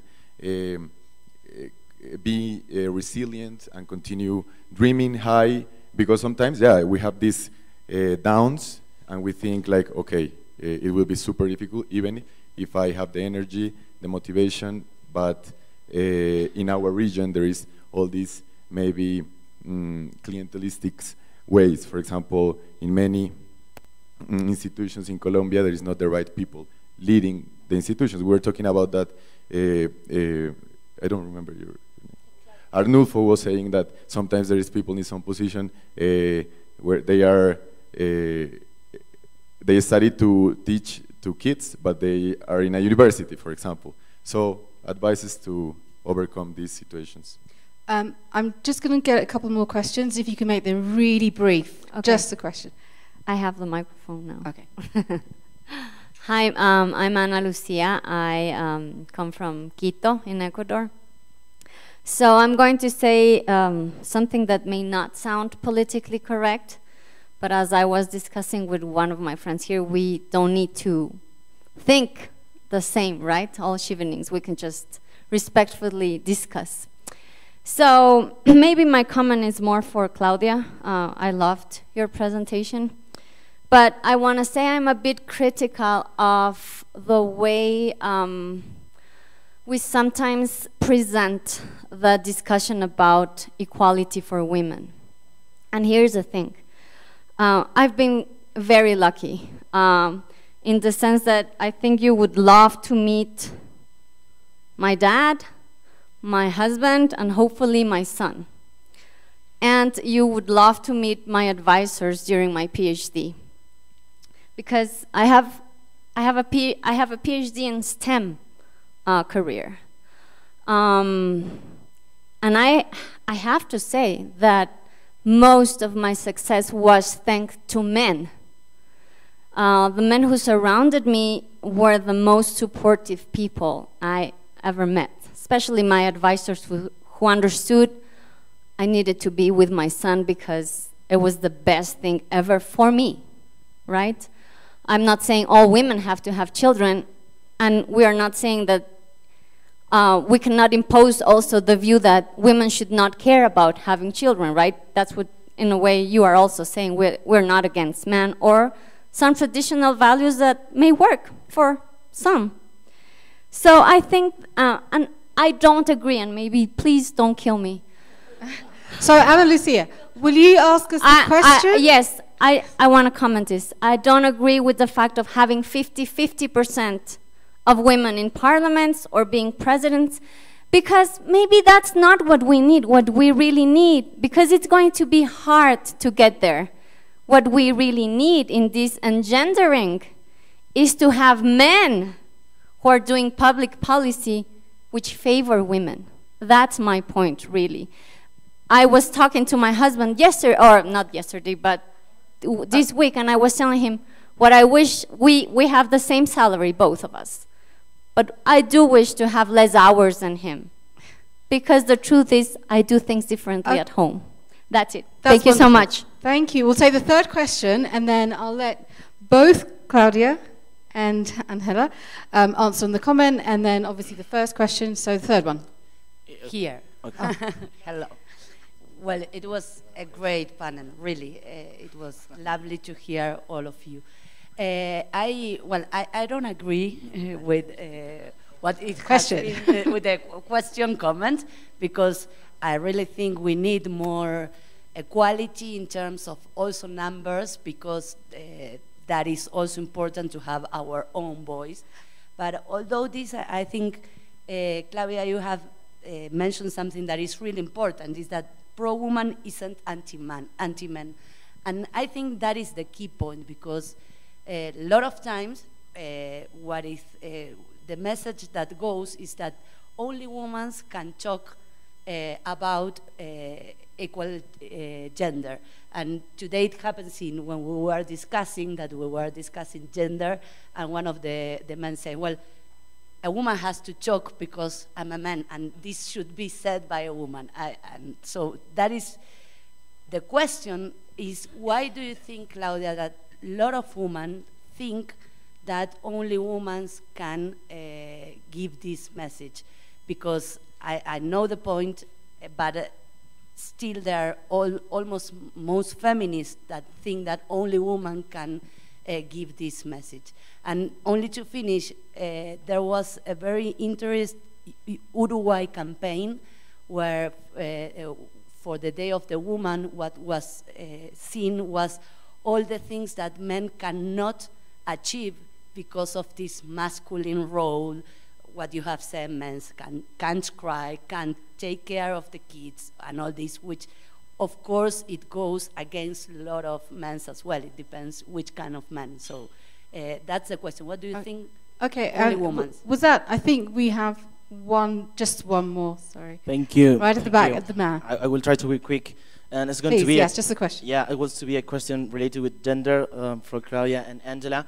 Claudia, when you talk about the women that have been presidents in Latin America, I started thinking what you think and what we can learn from the UK. I think a fantastic fact is that currently in the UK, the most senior roles are led by women. And I make a short list, but I want to say it. The Prime Minister of the UK is a woman. The President of the UK Supreme Court is a woman. The Home Secretary of the UK is a woman. The Director of the Crime Agency is also a woman. The First Minister of Scotland is also a woman. The leader of the Scottish opposition is also a woman. The two leaders of the large parties in Northern Ireland are both women. And the leader of the third party of Wales is, on the assembly, is also a woman. And also, the Queen is a woman. and you can say, and there was the Succession Act in 2003, and they replaced the male preference in order to access to the throne. So the question is, what do you think we can learn from the UK in this regard? Thank you. Okay. Thank you very much for that question. So what I'll do is I'll put the 3 gender topics together, and then we've got the question about advice for young leaders. So the 3 gender, there was a statement about not agreeing with 50% women in parliament or in certain jobs. The question about why do we think that only women should talk about equality, and the final one, what can we learn from the UK? So I'll ask Claudia and Angela, and also actually, gender equality isn't just about women, so if Sergio or Anulfo also want to chip in, please do. But I'll ask you ladies to start. No, please. Yeah. So, well, I was thinking about, I can't remember your name, Quito. Ana Lucia from Quito. First, thank you for your honesty, because I think the first thing about gender discussions is that it's such a taboo topic that some people are just scared to say what we actually think and feel. So I think it's fantastic that you just said it, and it's not easy. You can, not here in this environment, but in other spaces you can get killed if you say something like that. So, but it's very, I think, what we are fighting for, and I think I don't want to put words in Claudia's mouth, but I think what many of us women who are devoted to this cause are thinking or struggling for is that women have the power. The power for what? To decide. To decide whether you want to have the most traditional family in which you do the washing, you do the cleaning, you do the cooking, you clean the kids, and on top of everything, you need to be a very successful executive at a company. That's a possibility. I only ask for the option and the power of being absolutely free and able to choose. I think, for example, that in Bogota, the statistic is that women work around, this is of course statistics, averages. So women work in average 64 hours per week. Men work on average per week 50 hours a week. We have another statistic. In Bogota, women do housework for 27 hours per week. Men do 12. If you do the maths, and I'm really bad at maths, and I think that had something to do with gender because my teachers were like, girls are bad at math. Girls are bad at math, you sit behind, you are not very good, you will not succeed at this. I blame them. But if you are even bad at math, but you see those numbers, you realize something. Because the one truth is that a day has 24 hours, right? We can't change that. And then that means what? Women sleep less. Women sleep less. Women get sick from not sleeping. Women get cancer. Women don't feed themselves as well as men. Women don't have the same energy. Women cannot perform at the same level as men without doing a lot more effort, because we're sleep deprived, we are tired, and we have to combat a lot of problems at the workplace. So what I'm thinking is, it doesn't matter. You can choose how you live your life. I do crazy stuff, so I clean the house sometimes, but I also, when I need to ask for help. I'm lucky to have a husband that understands that I'm a very career-driven person and that I want to do this and that and the other. So he needs to help me. And I think it's just that what we're asking for, the power to choose and to have co-responsible male counterparts that understand this. Thank you, Angela. Claudia, over to you. Well, thank you everybody for your words and questions. I will begin answering Laura, then Ana Lucia, and our friend. Sorry, I didn't hear your name. And Santiago's question. I even have something for Camilo. But Laura, I love your question because I think that's part of. In the presentation of your question is part of the problem that we're facing, and I think that there's a lot of ignorance surrounding feminism and gender. I have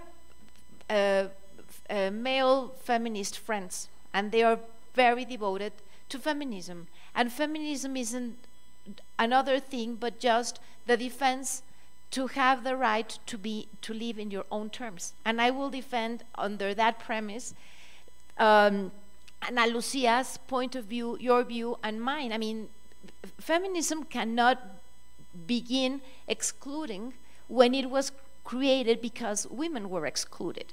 So yes, there's a lot of ignorance in men and women when we talk about gender and feminism. That's why yesterday I was saying engendering doesn't mean include women. Engendering means educating in gender perspective. Quotas for me are really important. I think they are a means, not an end. And they are a means to guarantee equal access. And then we will have the capacity. And going back to what Arnulfo was saying, when people mention that, wow, you're including women that are not capable, well, we've been government by men that are not capable, and no one has questioned them. So going precisely to your question, I think it's a lot of ignorance surrounding the two concepts and a lot of fear, because people think that being feminist is being quema hombres, burning men, killing men. I love men. Yeah, I mean, I love men, and I love my life, and I don't have any problem saying that I'm feminist. I am, and I will defend the right of every single person to decide what he or she wants to be. There's no problem with me. Ana Lucia, that was the issue of quotas, and I agree with what Angela said. I respect your word and your voice, and I will never support silence. Silence has always been the worst ally of violence and silencing realities. And I think that realities have to be mentioned and outspoken. I don't agree either, but I mean, it's fine. We come from different realities, and they're equally valid, and that's why we want to defend diversity.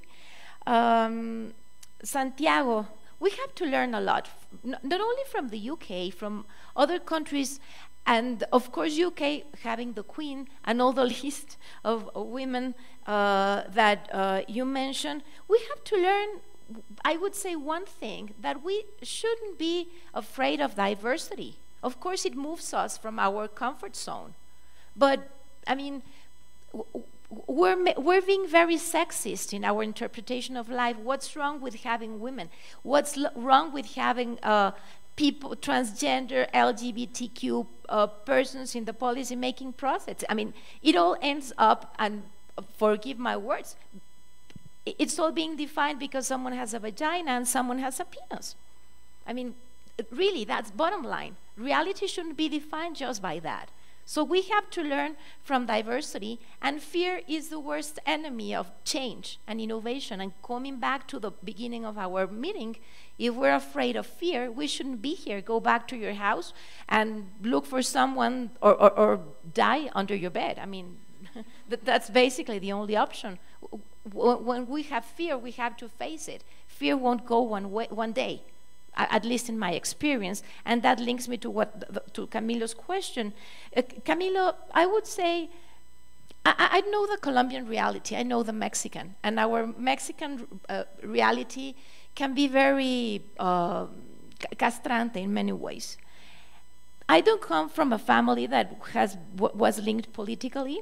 And when I hear people say that, well, probably she had a palanca, or I can tell you, a lot of people said throughout many years that probably I had the positions that I had because I was a woman, and surely I went to bed with one of my bosses. The only time that no one questioned me that I had gone to bed with my boss was when I worked for the First Lady. And no one could question that I had gone to bed with my boss. And the issue that I want to tell you is just work. I studied a lot. I mean, that goes for men and women. I worked. Of course, I had the opportunity of doing things that could have not been, that I wouldn't feel proud of doing, and I didn't choose that. I chose because I wanted to sleep, to have a nice sleep after doing the things. And I always think, am I going to feel fine after I do this? If my stomach says no, well, I don't do that. Just work, do the things that you love, and do what you believe in. Believe me, when you're passionate about what you do, people will notice it. And it takes time. You need to be patient. If you like public service, you need a lot of patience. But just work. Thank you. And yeah, so for Nilfa and Sergio, if you could have your words of advice for Camilo briefly, and if you want to also add anything very briefly on the previous questions on feminism and gender equality. Well, I'll be very quick, and I'll address both. And concerning very quickly the Ana Lucia was the name? Lucia, I think it's very important to realize that here the discussion moves at two different levels.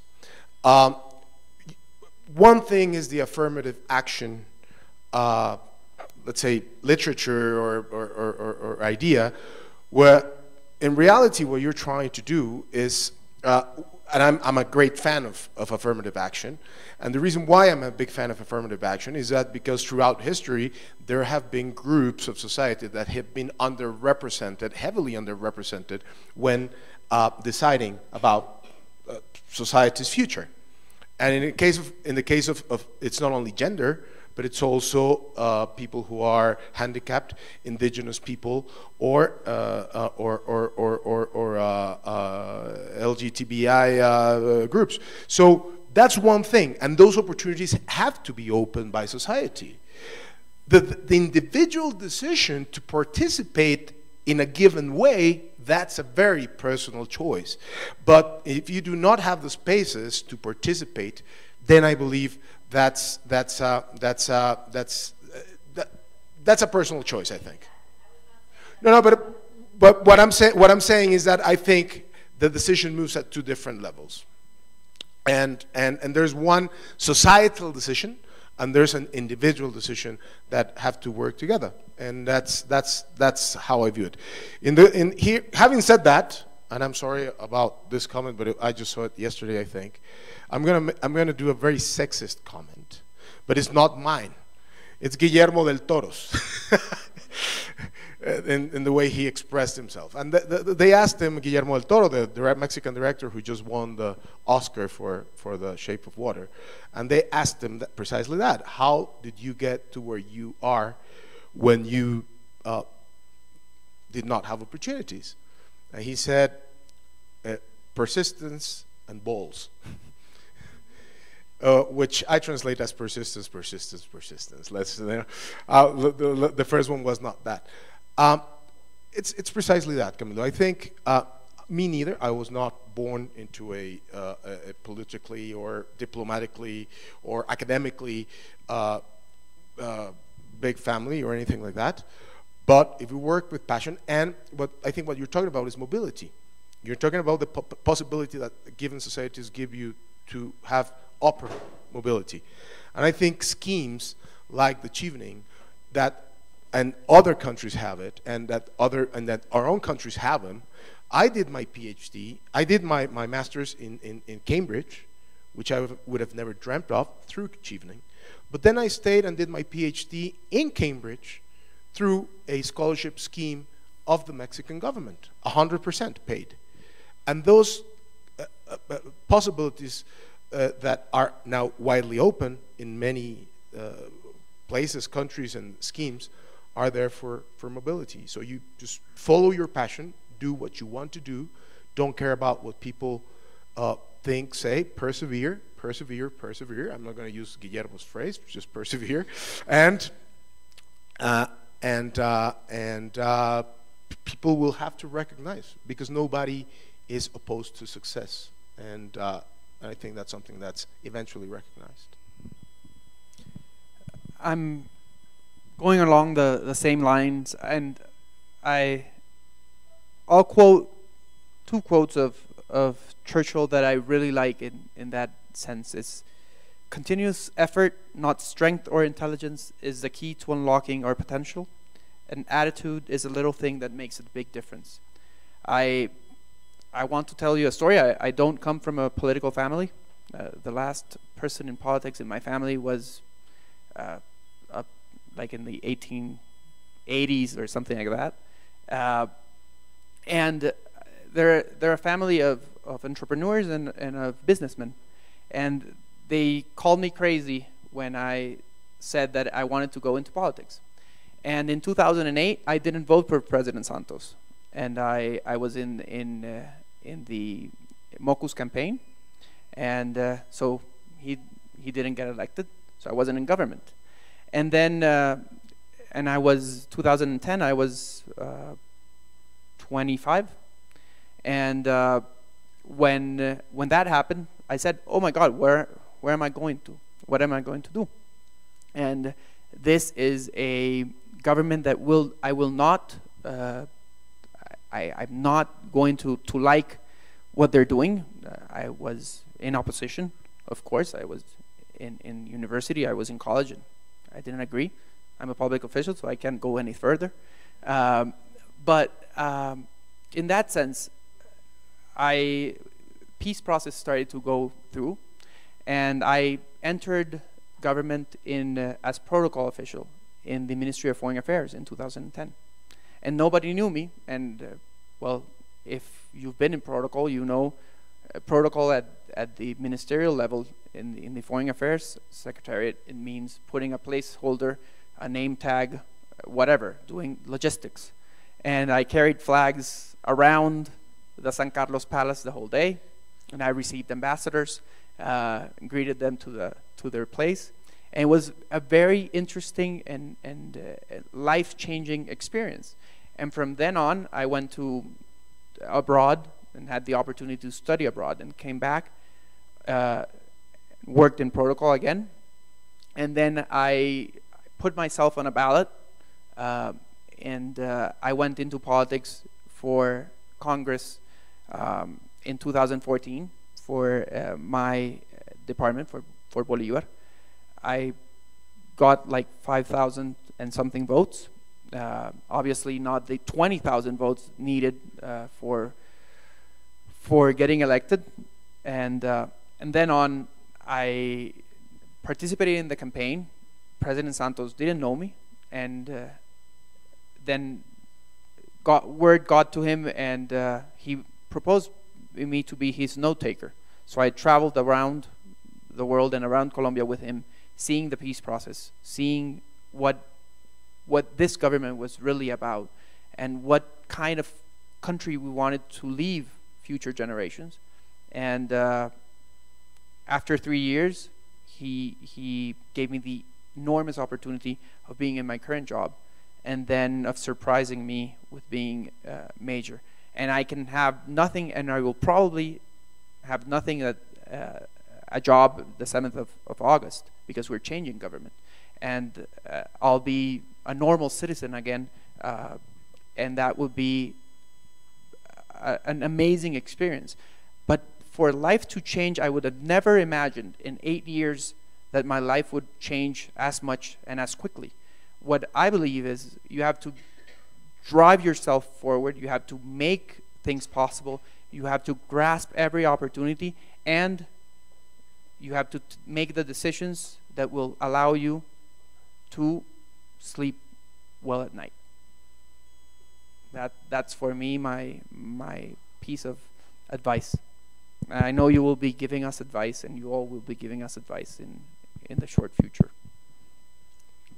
I just want to say the tiniest thing about Camilo, and it is that possibly, Camilo, you're doing much better than you think you are. I have to tell you that Camilo came to the Chevening Alumni Association less than, I think, 2 months ago. He came, he said, oh, you need help doing this event? Oh, I'll take this on. And he organized this amazing event, of course, with help of the president, the vice president, and the junta.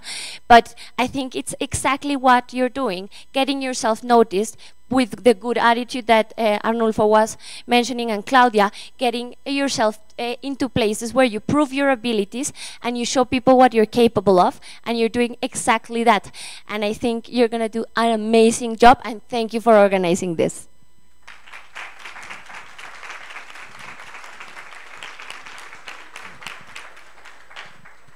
Thank you to all my panelists. Thank you to all of you. I know we've run into lunch, but I think it's been a fascinating conversation.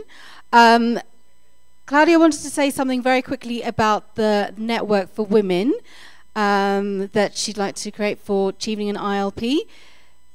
If you are really need to leave the room, fine, but if you are willing to stay and just hear a couple of words on that, but I just want you also to give a round of applause to the entire panel. They've done a fantastic job.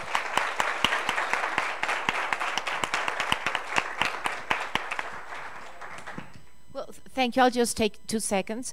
As many of you know, yesterday it was proposed to create a women Chevening network. So if any of you women, sorry for being sexist, if men want to come, you're invited. But it's an exercise to see what we can do as women in Chevening, how we can support each other, and how we can connect between Chevening and ILP. If you're interested, we can stay a little bit after lunch, or after lunch to drop out ideas and see what we can do around this idea. And it was a pleasure being in this table. Thank you, Adam. It was wonderful. Thank you all.